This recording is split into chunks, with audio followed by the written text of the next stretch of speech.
अस्सलाम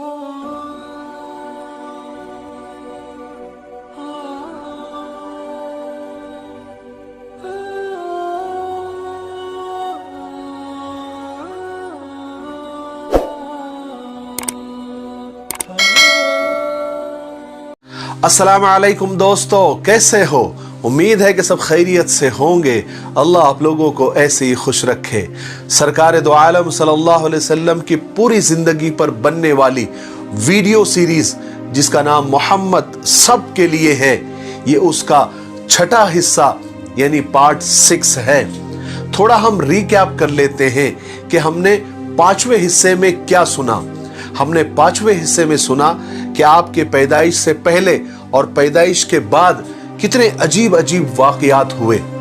बड़े बड़े यहूदियों के राहिबों ने, उनके आलिमों ने आपके आमद को पहचाना और रूम और फारस के महलों में जलजला आया और हजारों साल से जलता हुआ जो आतिश कदा था, जो आग थी, वो भी बुझ गई और दरियाए सावा जोश मारकर सूख गया। और आपके पैदाइश के वक्त, आपके जन्म के वक्त हजरत आमिना ने एक बहुत बड़ा नूर भी देखा और जो साथ में उस वक्त एक औरत थी, उसने देखा कि सितारे बिल्कुल जमीन पर झुके जा रहे हैं। और फिर हमने सुना कि दूध पिलाने के लिए हजरत हलीमा ने सरकार दो आलम सल्लल्लाहु अलैहि वसल्लम को लेकर अपने गांव, अपने घर लेकर गई, जो देहात में जाया करते थे। वहां पर आप सल्लल्लाहु अलैहि वसल्लम की वजह से इतनी बरकतें नाजिल हुई और इतनी रहमतें नाजिल हुई कि जानवरों के थनों में दूध आ गया और हजरत हलीमा का सीना भी दूध से भर गया। उनकी जो ऊँटनी लागर थी, दुबली थी, वो ताकतवर हो गई और भागने लग गई। और जहां पर दाई हलीमा के जानवर, ऊँट वगैरह चरते थे, वहां पर खूब घास होने लग गई। और हुजूर की बरकत से दाई हलीमा के पूरे गांव में रहमतें नाजिल होना शुरू हुई, जो लोगों ने अपनी आंखों से देखा। फिर हुआ ये कि उस वक्त दूध पिलाने की मुद्दत 2 साल हुआ करती थी। 2 साल पूरी होने के बाद में जब वापस हुजूर पाक सल्लल्लाहु अलैहि वसल्लम को वापस हजरत आमिना के पास देने का वक्त आया, तो हजरत हलीमा का दिल नहीं चाह रहा था। वो हजरत आमिना के पास गई और इसरार करके दोबारा सरकार दो आलम सल्लल्लाहु अलैहि वसल्लम को अपने साथ कुछ दिनों के लिए वापस अपने गांव लेकर आ गई। चलिए अब आगे सुनते हैं। जब सरकार दो आलम सल्लल्लाहु अलैहि वसल्लम की उम्र 4 साल की हुई, तो आप कभी कभी बकरियां चराने जंगल जाया करते थे। एक दिन की बात है कि आप बच्चों के साथ बकरियां चराने जंगल चले गए। वहां एक जगह बैठकर आप बकरियों की देखभाल करने लगे कि बकरियां चर रही थी और दूसरे बच्चे खेल कूद में लगे हुए थे। बिल्कुल दोपहर का वक्त था। जिब्राइल अलैहिस्सलातु वस्सलाम और कुछ फरिश्ते अचानक आपके सामने आ गए। हजरत जिब्राइल के हाथों में एक सोने का खूबसूरत तश्त था और उसमें जमजम का पानी और कुछ बर्फ जैसा उसके अंदर था। हजरत जिब्राइल अलैहिस्सलातु वस्सलाम ने सरकार दो आलम सल्लल्लाहु अलैहि वसल्लम को जमीन पर सीधा लिटाया और फिर आपका सीना चाक किया, यानी सीने को फाड़ा और उसमें से दिल को निकाला और जमजम के पानी से खूब अच्छी तरह से धोया और फिर 2 टुकड़े खून के जमे हुए निकाले और उसको निकालकर बाहर फेंक दिया और कहा कि ये शैतान का हिस्सा है। और दिल को उस सोने के तश में डालकर अच्छे से धोने के बाद फिर उसको अपनी जगह पर, अपने मकाम पर रख दिया और फिर सीने को बंद कर दिया और उस पर अल्लाह के हुक्म से हाथ फेरा, तो वो सीना जैसे कि वैसा हो गया जैसे वो पहले था। रिवायात में आता है कि दिल को इसलिए धोया गया कि दिल में जो गुनाहों के मादे होते हैं उससे बिल्कुल हुजूर का दिल पाक हो जाए और कोई गुनाहों का नामो निशान भी बाकी न रह जाए। और जमजम और बर्फ से इसलिए धोया गया कि गुनाहों का मिजाज गर्म होता है, इसलिए वो माद्दे मासियत यानी जो गुनाहों का मादा होता है उसको ठंडा करने के लिए, उसको बुझाने के लिए बर्फ का इस्तेमाल किया गया, ताकि गुनाहों की हरारत और उसकी गर्मी का भी नामो निशान बाकी ना रहे। जब दूसरे बच्चों ने ये सब मंजर देखा तो वो तो डर गए, सहम गए। सब दौड़ते हुए, घबराते हुए दाई हलीमा के पास पहुंचे और बच्चों ने जाकर बताया कि किसी ने मोहम्मद को कत्ल कर दिया। दाई हलीमा ये सुनते ही बदहवास होकर हुजूर के पास दौड़ते हुए आई तो देखा कि आप जंगल में डरे डरे सहमे सहमे खड़े हैं और पसीने से शराबोर है। दाई हलीमा के शौहर ने एकदम से आपको अपने सीने से लगाया, चुमकारा और पूछा कि क्या हुआ मोहम्मद, क्या हुआ था? तो सरकार दो आलम सल्लल्लाहु अलैहि वसल्लम ने बताया कि दो लोग मेरे पास आए थे, उन्होंने मुझे पकड़कर सीधा लिटाया और मेरे सीने को चाक किया, अंदर से कुछ निकाला, उसको धोया, दोबारा अंदर रख दिया और फिर सीना जैसे के वैसे करके वो लोग चले गए। इस वाक़े ने दाई हलीमा और उनके शौहर को बिल्कुल डरा दिया।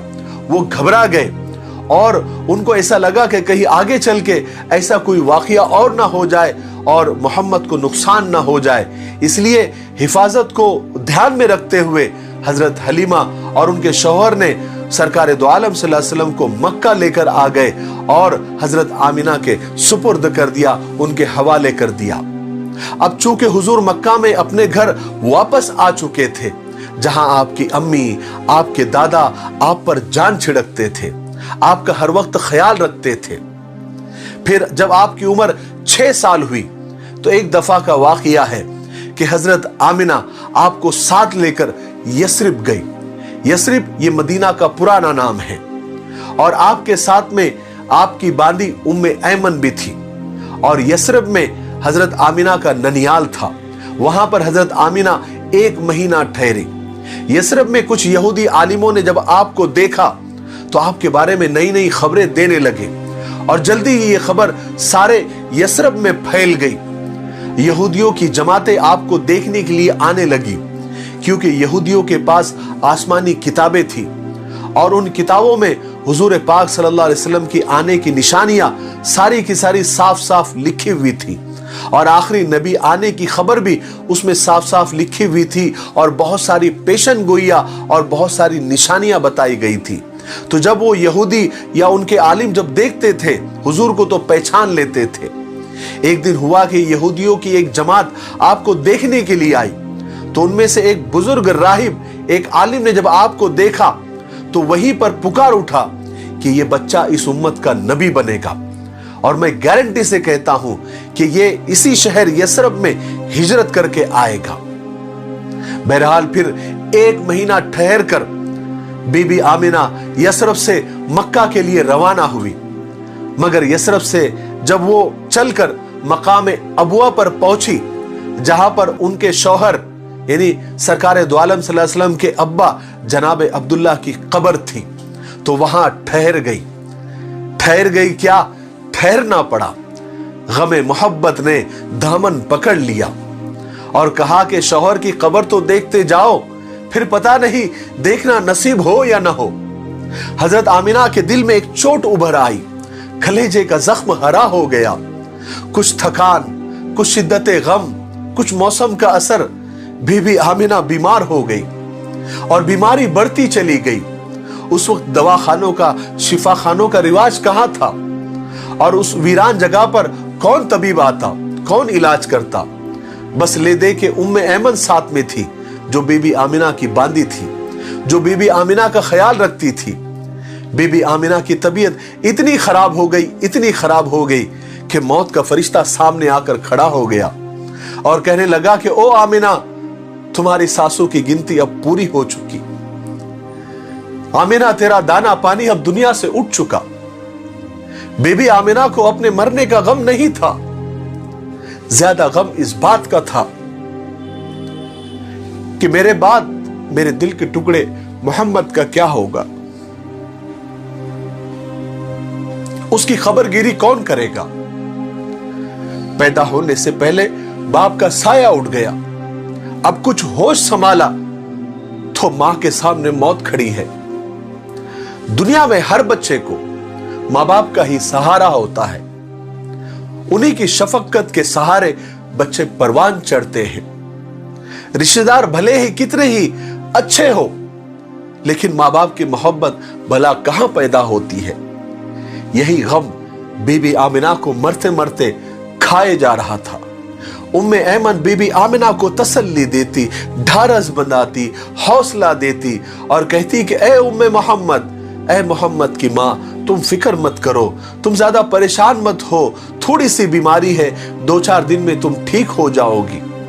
लेकिन उम्मे ऐमन को क्या पता था कि कुदरत को कुछ और ही मंजूर है। खुदा वो साचा ही तोड़ देना चाहता था जिस साचे में मोहम्मद को बनाया था, ताकि फिर उस जैसा कोई ना हो। बीबी आमिना की तबीयत बिगड़ती चली गई। बीबी आमिना ने अपने जिगर के टुकड़े मोहम्मद के सर पर हाथ फेरा, और वही आखिरी हाथ था।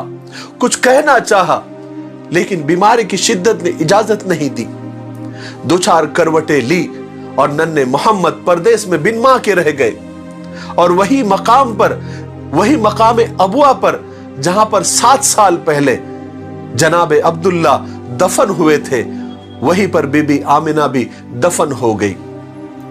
सरकार दो आलम सल्लल्लाहु अलैहि वसल्लम ने होश के जमाने में यह पहला इतना बड़ा हादिसा देखा, वो भी इतना अलमनाक, इतना दर्दनाक। मां के हमेशा की जुदाई, वो भी कहां, परदेश में, रिश्तेदारों से दूर, बेकसी और नाआशनाई की मौत। ये मौत अगर मक्का में होती तो सैकड़ों लोग मैयत में आ जाते, घर घर से रोने वालियां आ जाती। मगर यहां उम्मे ऐमन और सरकार दो आलम के अलावा कोई आंसू बहाने वाला नहीं था। आज के लिए इतना काफी है, क्योंकि वीडियो काफी लंबा हो रहा है। हम 7वें हिस्से में आपको बताएंगे कि सरकार दो आलम सल्लल्लाहु अलैहि वसल्लम पर बचपन में ही कितने गमों के पहाड़ उन पर टूटे, लेकिन आपने सब्र किया और कयामत तक आने वाले इंसानों को यह दर्स दिया कि मुसीबतों से, परेशानियों से घबराए नहीं, क्योंकि वो अल्लाह ही देता है और सब्र भी अल्लाह ही देता है, और सब्र के बदले में जन्नत भी अल्लाह ही देता है, और सब्र करने वालों के साथ अल्लाह होते हैं। और इसके आगे के वाकयात हम 7वें हिस्से में आपको बताएंगे। तब तक आप थोड़ा सा इंतजार करें। तब तक मेरे लिए, पूरी उम्मत के लिए और पूरी इंसानियत के लिए खैर और भलाई की दुआ करते रहें। अस्सलामु अलैकुम व रहमतुल्लाहि व बरकातहू।